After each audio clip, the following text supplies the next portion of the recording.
बहुत अच्छा समर्थन मिला है नारी शक्ति का। और ये प्रोग्राम भी इन लोगों द्वारा आयोजित था।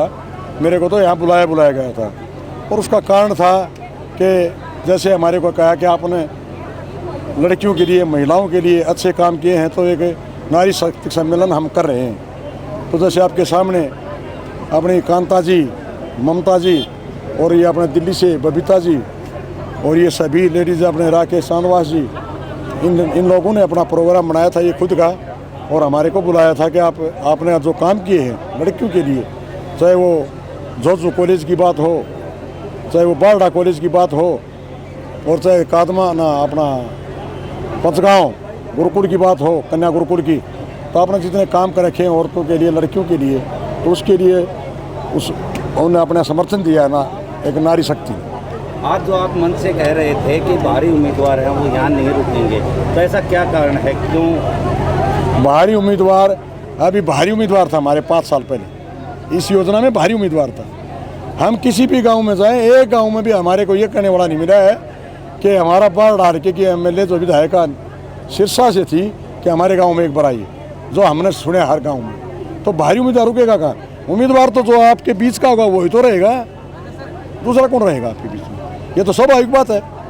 दूसरी पार्टियों के भी नेता यहाँ मैदान में हैं, चुनाव लड़ रहे हैं, उनके बीच में आप अपना मुकाबला कैसा मानते हैं? भाई मैं तो जो लोगों का समर्थन और प्यार जो मुझे मिल रहा है उस हिसाब से तो मैं मानता ही नहीं ये दूसरी पार्टी वाले कहीं मुकाबले में, मैं तो मानता नहीं। बात क्या लोग जानते होंगे।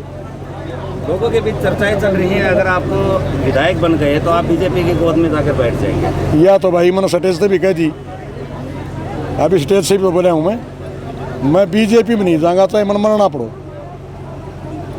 इस तरह फालतू बात में तो मैं बीजेपी में जा नहीं सकता। जब बीजेपी मुझे टिकट दे रही थी, मैंने वो टिकट के लिए मना कर दिया, मैं टिकट ही ले लेता, क्या जरूरत थी मैंने। आपने कहा कि बाढ़ से धनासनी नहीं ढूंढ सकता है भारी प्रत्याशी, उसका क्या? कुछ आगे दिखा दो, मैं चुनाव छोड़ दूंगा। कांग्रेस प्रत्याशी? हाँ कांग्रेस, आप बताओ। कांग्रेस? हाँ कांग्रेस प्रत्याशी अगर बाढ़ से धनासनी पूछ जाए अकेला बगैर पूछे किसी से, तो हम चुनाव छोड़ देंगे। आप कांग्रेस का टिकट कटने के बाद दलीय चुनाव मैदान में आए हैं और अब आपने मन से कहा कि मैं पुराना कांग्रेसी हूँ और कांग्रेस में रहूँगा, क्या संदेश देना चाहते हैं? संदेश नहीं, मैं कांग्रेसी था, हूँ और रहूँगा। अगर मैंने आज तक मैं सिर्फ 2 ही आदमी के प्रभावित हुआ हूँ, या तो चौधरी बंसीलाल से या चौधरी भूपेंद्र सिंह हुड्डा से। चौधरी बंसीलाल से हम सदा से बचपन से जुड़े हुए हैं, जब से हमने होश संभाला है, और उसके बाद में जब चौधरी भूपेंद्र सिंह हुड्डा आए हैं हम उनसे प्रभावित हुए हैं। मैं आज तक और हर आदमी की अपनी सोच होती है, लेकिन मेरी सोच से सिर्फ 2 ही आदमी जो राजनीति में रहे हैं, जो चौधरी बंसीलाल तो महापुरुष थे, वो तो चले गए, लेकिन चौधरी भूपेंद्र हुड्डा, इन 2 से मैं प्रभावित हुआ और मैं तीसरे किसी आदमी से राजनीति प्रभावित हुआ।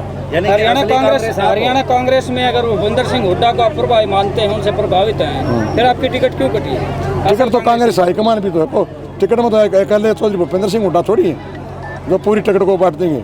हुड्डा के नाम से 73 सीटें हरियाणा में मिली हैं, तो आपका नंबर ये तो कयास लगा रहे हैं, किसी टिकट के पीछे ही नहीं लग रहा क्या आगे भूपेंद्र सिंह हुड्डा की टिकट। क्या ये पार्टी आला कमान ही फैसला करती है। क्या असली कांग्रेस आप ही हैं? असली कांग्रेस मैं हूँ, डम्मी कांग्रेस टिकट लेके आई है।